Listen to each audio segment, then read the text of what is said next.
Hello दोस्तों, तो कैसे हैं आप सब। आशा करते हैं कि आप सब ठीक ही होंगे। तो चलिए करते हैं क्लास स्टार्ट। नंबर 1, किसी एक उदाहरण के साथ पृथक्करण के नियम का वर्णन करें।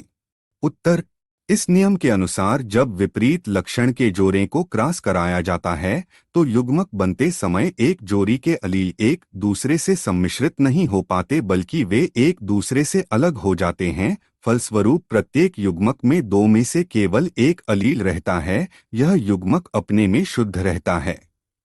जैसे संवेदमजीजनक। नंबर 2, मत्स्य पालन क्या है।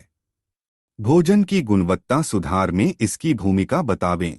उत्तर, मत्स्यिकी एक प्रकार का उद्योग है जिसका संबंध मछली अथवा अन्य जलीय जीव को पकड़ना, उनका प्रसंस्करण तथा उन्हें बेचने से होता है। हमारी जनसंख्या का एक बहुत बड़ा भाग आहार के रूप में मछली, मछली उत्पादों तथा अन्य जलीय जंतुओं जैसे झींगा, प्रॉन, केकड़ा, क्रैब आदि पर आश्रित हैं। भारतीय अर्थव्यवस्था में मत्स्यिकी का महत्वपूर्ण स्थान है। यह तटीय राज्यों में विशेषकर लाखों मछुआरों तथा किसानों को आय तथा रोजगार प्रदान करती हैं। बहुत से लोगों के लिए यही जीविका का एकमात्र साधन है। मत्स्यिकी की बढ़ती हुई मांग को देखते हुए इसके उत्पादन को बढ़ाने के लिए विभिन्न प्रकार की तकनीकें अपनाई जा रही हैं। आजकल मत्स्य पालन की विकसित तकनीक को नील क्रांति या ब्लू रेवोल्यूशन नाम से जानते हैं।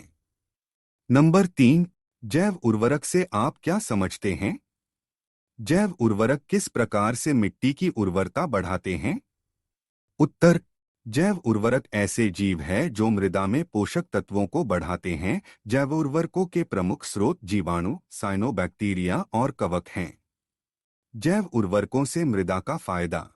भारतीय मृदा में कार्बनिक पदार्थों तथा नाइट्रोजनी पदार्थों की सदैव कमी बनी रहती है। निरंतर निछालन तथा फसलों को उगाने से मृदा में उपस्थित खनिजों की कमी हो जाती है। मृदा में होने वाली इस प्रकार की पोषक तत्वों की कमी को सूक्ष्म जीव दूर करने में सहायक होते हैं। जैव उर्वरक एक प्रकार के सूक्ष्म जीव है जो मृदा की पोषक गुणवत्ता को बढ़ाते हैं। जैव उर्वरकों के प्रमुख स्रोत जीवाणु, साइनोबैक्टीरिया व कवक हैं।